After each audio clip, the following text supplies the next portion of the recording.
Bismillahirrahmanirrahim. Welcome to all of you in unique pre-FSC online lectures. हम लोगों ने last lecture में बेटा जी चैप्टर 7 शुरू किया। चैप्टर 7 मैंने इसका थोड़ा सा ब्रीफ ओवरव्यू किया और पहले ग्रुप को शुरू किया था। तो चैप्टर 7 है क्या? पहली बात तो है कि बोर्ड पॉइंट ऑफ व्यू से this chapter is only for the short questions, right. Short questions के लिए चैप्टर इंक्लूडेड है। अगली बात स्पेशलिटी इसमें यह कि इसमें डायग्राम्स नहीं, पिक्चर्स लगी हुई मुख्तलिफ माइक्रोस्कोपिक ऑर्गेनिजम्स की, जिनको आप डेफिनेटली माइक्रोस्कोप्स के अंदर ही स्टडी कर सकते हैं, ठीक है। फिर चैप्टर 7 के हवाले से ही मैंने बताया कि किंगडम प्रोटिस्टा में वर्ड सबसे इम्पॉर्टेंट है एक्सक्लूजन। What is exclusion? यानी कि इसमें वो ऑर्गेनिजम्स शामिल हैं जो किसी और ग्रुप में शामिल नहीं होते, ठीक है, exclusion.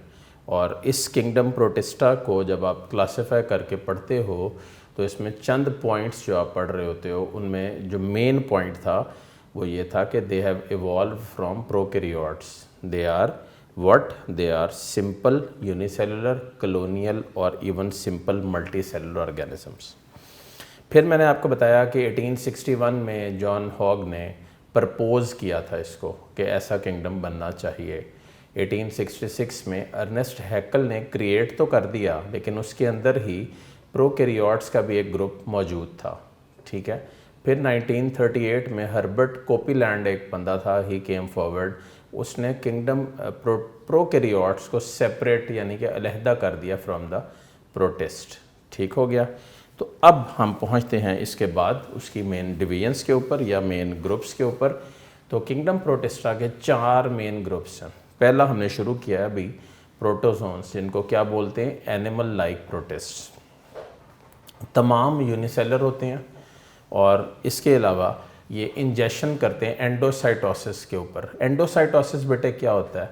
Intake of material is called endocytosis. Endocytosis जो वर्ड है उसकी फर्दर 2 वर्ड्स हैं, एक है फेगोसाइटोसिस और दूसरा है पिनोसाइटोसिस। तो फेगोसाइटोसिस क्या होता है? इनटेक ऑफ सॉलिड मटेरियल, और पिनोसाइटोसिस क्या होता है? इनटेक ऑफ लिक्विड मटेरियल, ठीक है। तो ये जो सेल मेम्ब्रेन है यही यहाँ पे इनटेक करवा देता है मटेरियल्स का। अच्छा, देन हम पहुँचते हैं बेटे नेक्स्ट पॉइंट के ऊपर, the major groups of animal like protist के ऊपर। और मेजर ग्रुप्स के अंदर सबसे पहला जो हमने ग्रुप शुरू किया है, जिसके ऊपर अभी हमने वर्किंग की है, वो है अमीबा का। अमीबा बेटा क्या है? एक ऐसा ऑर्गेनिज्म जिसके पास कोई प्रॉपर शेप नहीं होती, ठीक है। और उसमें मैंने आपको बताया कि इनके पास जो है वो शेप नहीं है, वन सेल्ड होते हैं, लोकोमोशन करते हैं सूडोपोडिया की मदद से। तो पहला शॉर्ट तो ये हो गया कि व्हाट आर सूडोपोडिया। तो pseudopodia are specialised numerous cytoplasmic projections which help in locomotion. और सूडोपोडिया का दूसरा नाम भी मैंने लिख दिया फॉल्स फीट, ठीक है, क्योंकि ये शेपलेस होते हैं। तो ये समझ लीजिए, अगर आप सूडोपोडिया को एक्सप्लेन कर रहे हो तो ये समझ लो कि से फॉर एग्जांपल ये इस तरह का एक ऑर्गेनिज्म है। तो ये जो साइटोप्लाज्मिक प्रोजेक्शंस हैं ये इस तरह इसके गिर्द मौजूद होंगी, इनको बोलते हैं सूडोपोडिया, और एज सच इसी वे में एग्जिस्ट करती हैं। फिर मेरे बच्चों, मैंने आपको बताया एंट अमीबा हिस्टोलिटिका का। वो क्या होता है जी? ये वो ऑर्गेनिज्म है जो अमीबा की ही कैटेगरी में आता है, लेकिन ये अमीबिक डाइजेंट्री कॉज करता है। अमीबिक डाइजेंट्री क्या होता है? पेचिश, जिसमें अमीबा इन्वॉल्व होता है, उसको बोलते हैं अमीबिक डाइजेंट्री, ठीक है। फिर आप आ जाएं जाइंट अमीबा पे, उसको बोलते हैं पेलोमिक्सा प्लोस्ट्रिस, मोस्ट प्रिमिटिव है एक बात। इसके अलावा यहाँ पे मल्टीपल इसमें न्यूक्लियाई तो होते हैं, लेकिन कोई भी ऑर्गेनेल नहीं होती मेम्ब्रेन बाउंड, ये बड़ा इंपॉर्टेंट पॉइंट है। इसके अलावा ये अपनी एनर्जी ऑब्टेन करते हैं मिथेनोजेनिक बैक्टीरिया से। वो बेटा कौन से होते हैं? जो मिथेन को इस्तेमाल करते हैं और उनको ब्रेक करके एनर्जी देते हैं। और ये कहाँ होते हैं? ये सिम्बायोंट्स के तौर पे होते हैं, इनके अंदर ही एग्जिस्ट कर रहे होते हैं, ठीक है। तो ये था बेटा पहला ग्रुप जो हमने पढ़ा एनिमल लाइक प्रोटिस्ट का, जिनको आप प्रोटोजोन्स बोलते हो। अब इसका हम सेकंड ग्रुप इस लेक्चर में शुरू कर रहे हैं, वो है जूफ्लैजिलेट्स। नाम शो कर रहा है जूफ्लैजिलेट, जू फॉर एनिमल एंड फ्लैजिलेट वो एनिमल जिनके पास फ्लैजेला होता है उनको बोलते हैं जू फ्लैजिलेट्स। तो अब हम इसको शुरू करते हैं। जू फ्लैजिलेट्स क्या होते हैं?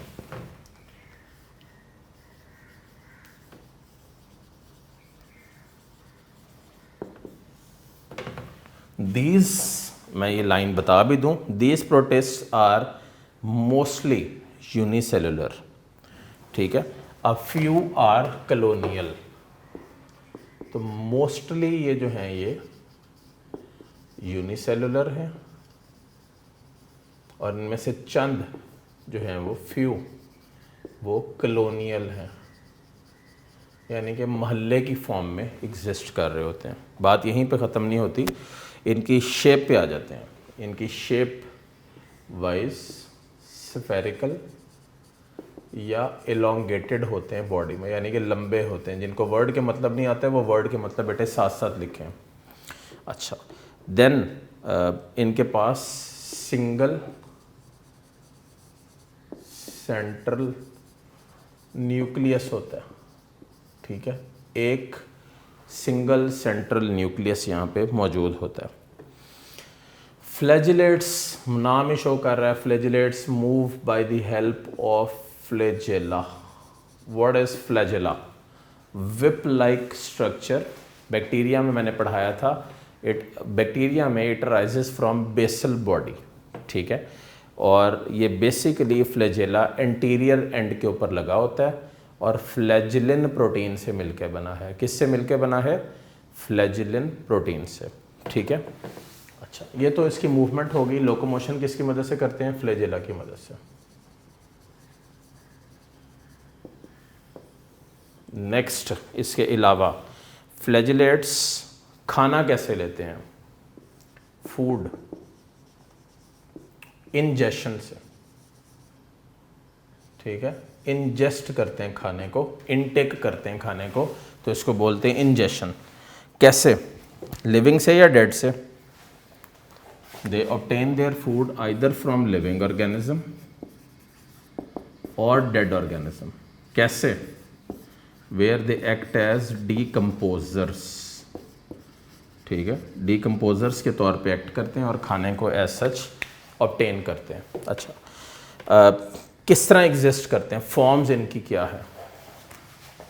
दे एग्जिस्ट एज फ्री लिविंग। सिर्फ फ्री लिविंग ही नहीं, देखिए फ्री लिविंग क्या होता है बेटे? वर्ड। अब चूंकि इन्फॉर्मेशन से यहाँ पे आप ले रहे हो मुख्तलिफ ऑर्गेनिजम्स की, तो वर्ड भी समझ लो। फ्री लिविंग वो होता है जो किसी के साथ अटैच नहीं होता, उसको बोलते हैं फ्री लिविंग। इसके अलावा ये एग्जिस्ट करते हैं पैरासाइट्स के तौर पे, यानी कि डिजीज़ कॉज करते हैं, और इसके अलावा ये एग्जिस्ट करते हैं सिम्बायोंट्स के तौर पे। तो रिकॉल करो कि मेरा बच्चा, मैंने पहले भी बताया था सिम्बायोंट क्या होता है। वो जो सिम्बायोसिस करता है उसको बोलते हैं सिम्बायोंट। सिम्बायोसिस कौन करता है? सिम्बायोसिस एक ऐसी रिलेशनशिप का नाम है जिसमें कोई से दो ऑर्गेनिज्म डिफरेंट स्पीशीज़ के इकट्ठे एग्जिस्ट करते हैं, और ये दोनों एक दूसरे के साथ लिंक्ड ज़रूर रहते हैं, लेकिन जो है वो ज़ाती फ़ायदे लेते हैं अब आपस में, अगर म्यूचुअलिज्म में है तो, और अगर नहीं है तो फिर शायद पैरासिटिज्म में भी हो सकते हैं और कमेंशलिज्म में भी हो सकते हैं। लेकिन यहाँ पे चूँकि सिम्बायोंट वर्ड म्यूचुअलिज्म के लिए, तो ये म्यूचुअलिज्म वाइज आप इसको यहाँ पे करोगे और जानोगे, ठीक है। अच्छा, नेक्स्ट हमारे पास इसमें बात ये है कि हम इसमें एक बहुत इंपॉर्टेंट शॉर्ट पढ़ रहे हैं जो जू फ्लैजिलेट्स की मेन एग्जाम्पल है। What are trichonymphas? Commonly asked short question, तो इस वर्ड के साथ ये लाइन भी जहन में रखिएगा।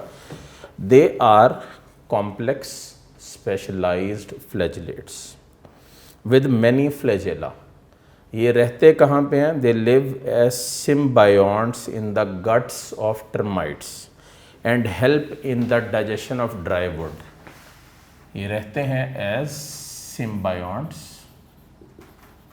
इन गट्स ऑफ टर्माइट, ठीक है। दीमक के पेट में जो कीड़े रह रहे हैं उनको ट्रिकोनिम्फाज बोलते हैं, ठीक है। और क्या करते हैं? They help in digestion of would, चलो जी, अब ये मेरा पुत्र चैप्टर 2 को ज़हन में लाओ और मुझे बताओ वुड का बेसिक कंपोनेंट क्या है? सेल्यूलोज। तो इसका मतलब ये इसके ऊपर क्या रिलीज़ करते हैं? Cellulase enzyme. Cellulase enzyme termite के पास खुद नहीं होता, तो इसका मतलब ये वो एंजाइम रिलीज़ करते हैं। वो एंजाइम रिलीज़ होकर क्या करता है कि वुड को डाइजेस्ट करता है, दीमक को अपना खाना भी मिलता है और वो इनको भी खाना प्रोवाइड करती है। दोनों ही सूरतें हैं। एज अ रिज़ल्ट ये बड़े तरीके से और बड़े अंदाज में आराम से एग्जिस्ट कर सकते हैं। अच्छा, इसके बाद एक वर्ड है जो मैंने ऊपर बताया, पैरासिटिक फॉर्म्स का। तो पैरासिटिक फ्लैजिलेट्स में जो सबसे इंपॉर्टेंट है जू फ्लैजिलेट, उसका नाम है Trypanosoma. Trypanosoma causes what? Causes African sleeping sickness.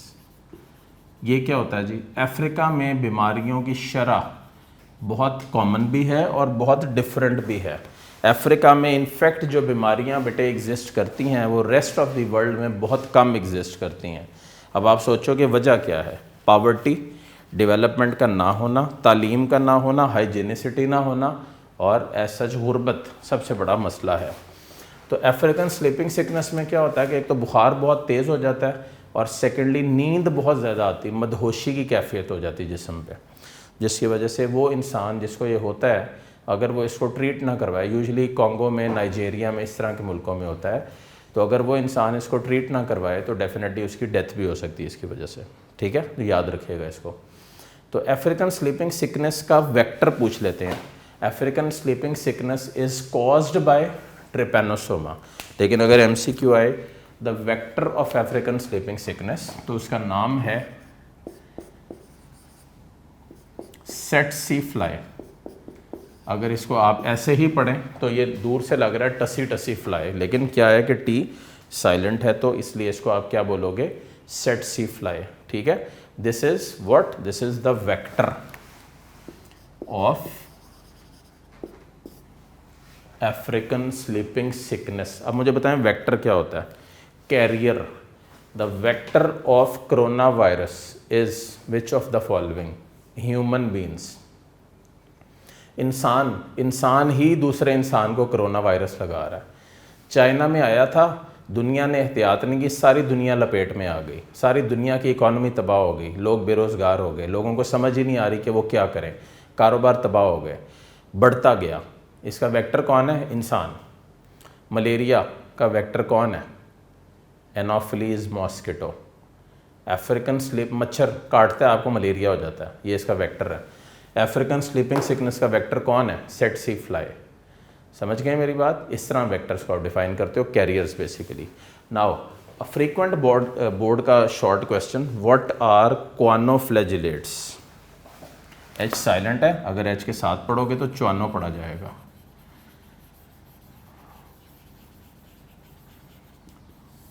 क्वानोफ्लैजिलेट्स क्या होते हैं और एज सच किस फॉर्म में एग्जिस्ट करते हैं? They are sessile. सिसाइल का क्या मतलब होता है? Not able to move. Marine और फ्रेश वाटर फ्लैजिलेट्स। मैरीन समंदरी या बहते हुए पानी को फ्रेश वाटर बोलते हैं, जैसे झील सैफुल मलूक देखी होगी बहुत सारे बच्चों ने, नारान से आगे जाते हुए आती है, तो झील सैफुल मलूक फ्रेश वाटर की है। और अगर आप चले जाओ कराची में और अरेबियन सी या इंडियन ओशन देखो, जिसको आप ओशन भी बोलते हो और अरेबियन सी भी बोलते हो, बहीरा अरब, तो वो बेसिकली आपके पास मैरीन इन्वायरमेंट है। तो लाइन को आगे बढ़ाते हैं। Which are attached by a stalk and their single flagellum is surrounded by delicate collar. अब इस कॉलर को देखने की वजह से these are of special interest because उनकी स्ट्राइकिंग रिजेंबलेंस होती है स्पॉन्जेस के कॉलर के साथ। और स्पॉन्जेस का कॉलर कौन सा होता है वो इंशाल्लाह ज़िंदगी रही तो चैप्टर 10 के अंदर हम इसको टेकअप करेंगे। तो ये आप पॉइंट वैसे लिख सकते हैं कि ये किस फॉर्म में और किस वे में एग्जिस्ट कर रहे होते हैं। अच्छा, ये तो था क्वानोफ्लैजिलेट्स का कि सिसाइल होते हैं, मेरीन या फ्रेश वाटर होते हैं, और ये इसका पूरा ग्रुप है ज़ूफ्लैजिलेट्स का। इस ज़ूफ्लैजिलेट्स के ग्रुप में सबसे पहले तो आप ये करेक्टर कर लेना ना, ताकि ये आपके क्लियर हो जाए। फिर आप इसमें से करोगे ट्रिकोनिम्फाज का शॉर्ट जो बहुत कॉमन है, और फिर मेरे पुत्र आप करोगे क्वानोफ्लैजिलेट्स का। वो क्या होते हैं वो मैंने आपको बता दिया कि ये सिसाइल होते हैं, मेरीन होते हैं या फ्रेश वाटर होते हैं, और स्टॉक के साथ अटैच होते हैं और यहाँ पे एक सिंगल फ्लैजेलम होता है जो डेलिकेट कॉलर के साथ एग्जिस्ट करता है और एज सच इसी में मौजूद रहते हैं।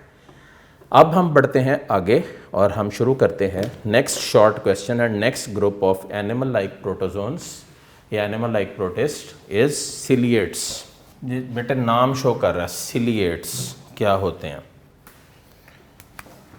सिलिएट्स वो होते हैं, पहली बात तो है कि यूनिसेलुलर होते हैं, वन सेल्ड।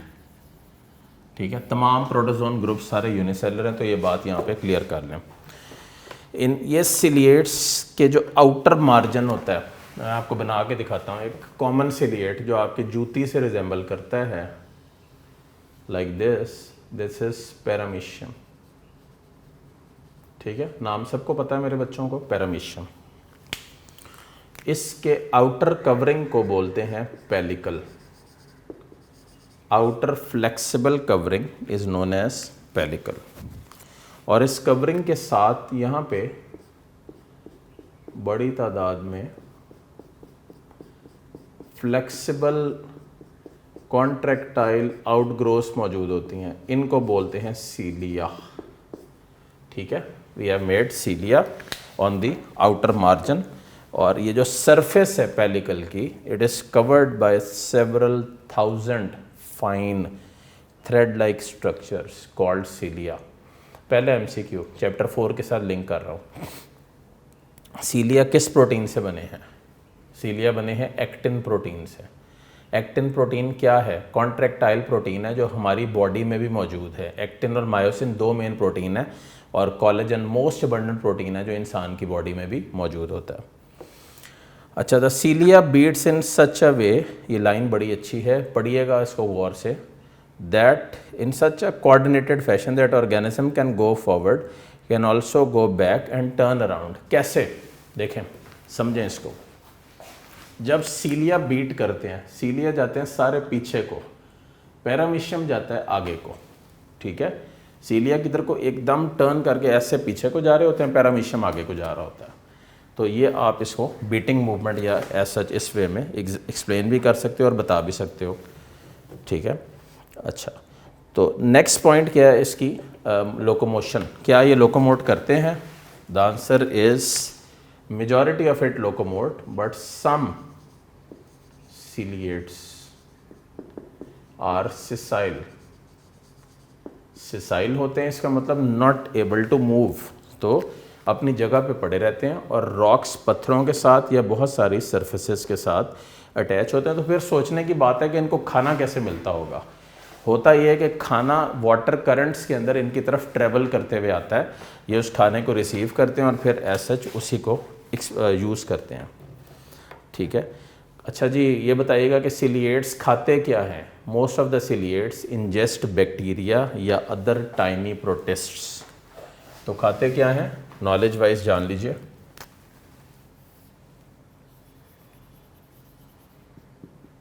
इंजेस्ट बैक्टीरिया या प्रोटिस्ट, जो भी इनको पानी में मिल जाए ये इंजेस्ट कर लेते हैं और डेफिनेटली अपने मार्जिन्स के थ्रू या पेलिकल के थ्रू जो आउटर कवरिंग है वो करते हैं।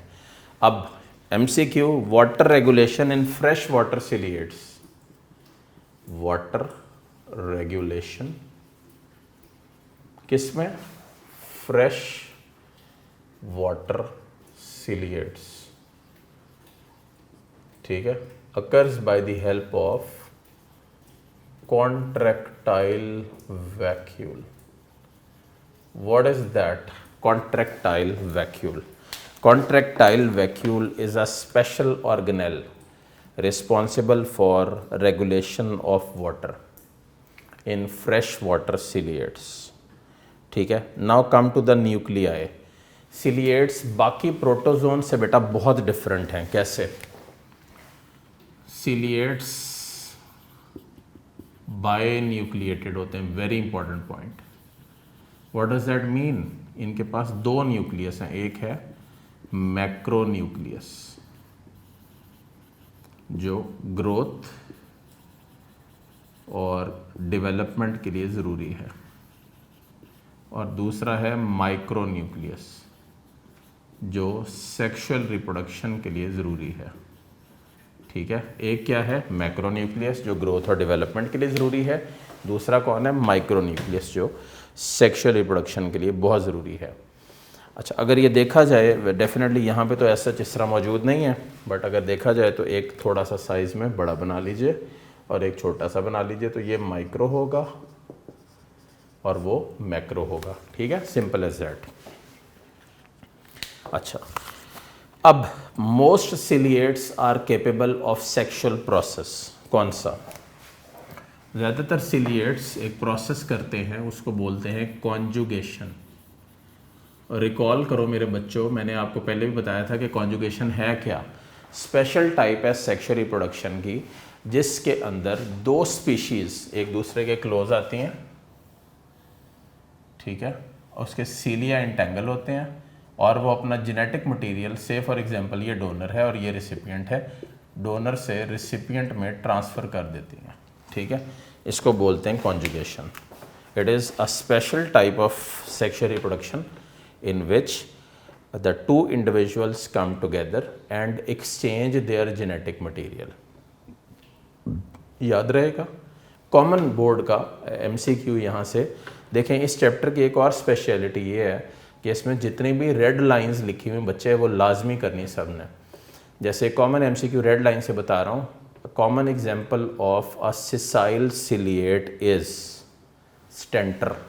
ठीक है, stentor is a sessile ciliate. Sessile means अपनी जगह से मूव नहीं कर सकता, तो ये उन चंद सिलिएट्स में से है जो सिसाइल हैं, not able to locomote.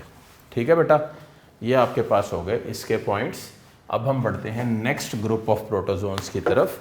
The next group of protozoans is foraminiferas and actinopods. Again it's a good group and it's very informative, तो कोशिश करेंगे कि इसको अच्छे अंदाज में करें। फोरामाइनिफेराज एंड एक्टिनोपॉड्स, ये दो ग्रुप हैं, एक का नाम है फोरामाइनिफेरा और दूसरा है एक्टिनोपॉड्स। तो कॉमन पॉइंट अलग कर लेते हैं और डिफरेंट पॉइंट्स अलग कर लेते हैं। अब जरा देखते हैं सिमिलैरिटीज़ क्या हैं और डिफरेंसेस क्या हैं। फोरामाइनिफेराज और एक्टिनोपॉड्स दोनों ही मेरीन प्रोटोजोन्स हैं। इसका मतलब बेसिकली समंदर में एग्जिस्ट करते हैं। This is the first point, they are marine protozoans. Clear हो गया। Second, they both produce shells. What does that mean shell? Outer protective coat को शेल या टेस्ट बोलते हैं। ठीक है, शेल या टेस्ट भी प्रोड्यूस करते हैं। अच्छा, अब यहाँ से डिफरेंट आ जाता है इसके पॉइंट्स। जो फोरामाइनिफेराज है उनका शेल बना है कैल्शियम से और जो एक्टिनोपॉड्स हैं उनका शेल बना है सिलिका से। ठीक है, ये इसके दो पॉइंट्स हो गए कि उनका शेल बना है सिलिका से और उनका बना है कैल्शियम से। अच्छा, मामला यहीं पे पुत्र ख़त्म नहीं हुआ। द शेल्स और टेस्ट कंटेन पोर्स। ये लाइन मैं आपको पढ़ के सुना रहा हूँ, गौर से सुन लीजिए। The shells or the test contain pores through which cytoplasmic projections can be extended। तो इन शेल्स में पोर्स हैं जिनमें से प्रोजेक्शंस जो हैं वो एक्सटेंड हो सकती हैं। ठीक है, अच्छा, इसके अलावा ये जो प्रोजेक्शंस हैं ये स्टिकी इंटरकनेक्टेड नेट बना देती हैं।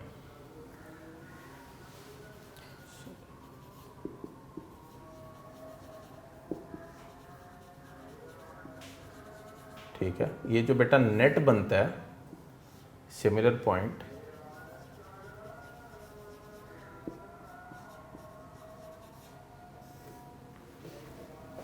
It entangles the prey. इसका क्या मतलब है कि प्रे को फंसा लेते हैं।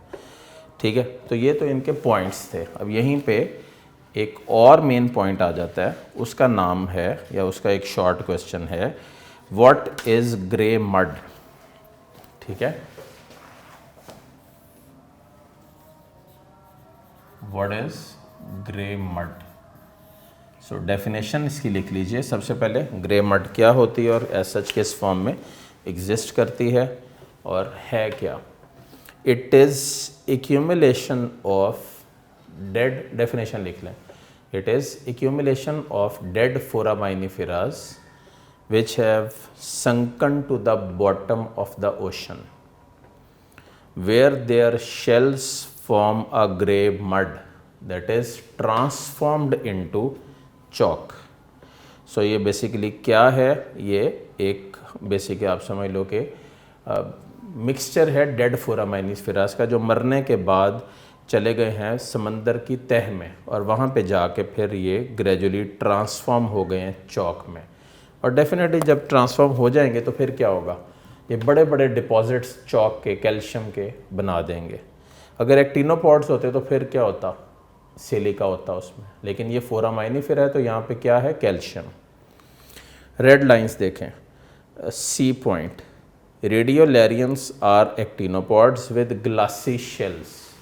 ठीक है, तो ये एक्टिनोपॉड्स हैं जिनके शेल्स ग्लास की तरह की अपीयरेंस रखते हैं, ग्लासी होते हैं।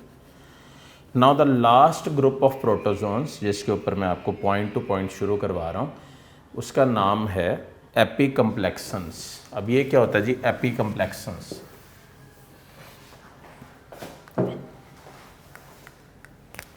एपीकम्प्लेक्सन्स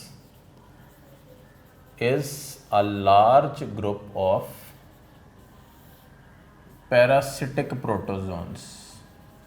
ठीक है, it is a large group of क्या, पैरासिटिक प्रोटोजोन्स। ओके हो गया, पहली बात तो ये। इनमें से ही कुछ ऐसे हैं जो सीरियस डिजीज कॉज करते हैं। कौन सी, मलेरिया। मलेरिया इटालियन वर्ड है, मालारिया इसका नाम है एग्जैक्ट, ये मलेरिया कहलाता है। ठीक हो गया। Apicomplexans lack specific structures for locomotion, इनके पास कोई लोकोमोटरी स्ट्रक्चर नहीं है, नो स्पेसिफिक लोकोमोटरी स्ट्रक्चर्स। तो फिर सोचने की बात है कि ये मूव कैसे करते हैं। सो दे मूव बाय फ्लेक्सिंग। ये वर्ड पहले भी आया था, मैंने पहले भी बताया था, फ्लेक्सिंग इज मोर और लेस ग्लाइडिंग। मच्छर को देखें गौर से, क्या मच्छर उड़ रहा है या ग्लाइड कर रहा है, एग्जैक्टली उसी मूवमेंट को ग्लाइडिंग मूवमेंट या फ्लेक्सिंग मूवमेंट बोलते हैं। ठीक है, स्टडी कीजिएगा। अच्छा, अगला point, at some stage in their life cycle they develop a spore. ठीक है, which is a small infective agent that is transfer to the next host. तो ये यहाँ पे जो डेवलप करते हैं उसको बोलते हैं स्पोरोजोइट। ठीक है, जो नेक्स्ट जनरेशन तक ट्रांसफ़र होने की एबिलिटी रखते हैं और फिर वो डेफिनेटली ट्रांसफ़र होते भी हैं। ओके हो गया, क्लियर हुआ। Most of apicomplexans spend part of their life in one host and part in their different host. इसमें सबसे इंपॉर्टेंट एग्जांपल किसकी है, प्लाज्मोडियम की। लाइफ साइकिल भी आपको करवाता हूँ, लेकिन प्लाज्मोडियम क्या है, मलेरियल पैरासाइट है। मलेरियल पैरासाइट है जो बेसिकली एपीकम्प्लेक्सन है और मलेरिया कॉज करता है। ठीक है, द वेक्टर ऑफ प्लाज्मोडियम, बेटे इसका वेक्टर क्या है, the vector of Plasmodium is female anopheles mosquito.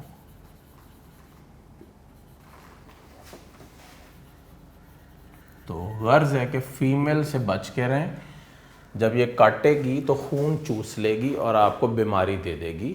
Female anopheles mosquito, female से बच के रहिए। ठीक है, अच्छा, व्हाट हैपन्स इज़ कि ये मलेरिया कॉज करता है, ये मच्छरी मुअन्नस कह लें, जब काटती है तो क्या करती है कि ये ट्रांसमिट करती है स्पोरोजोइट्स।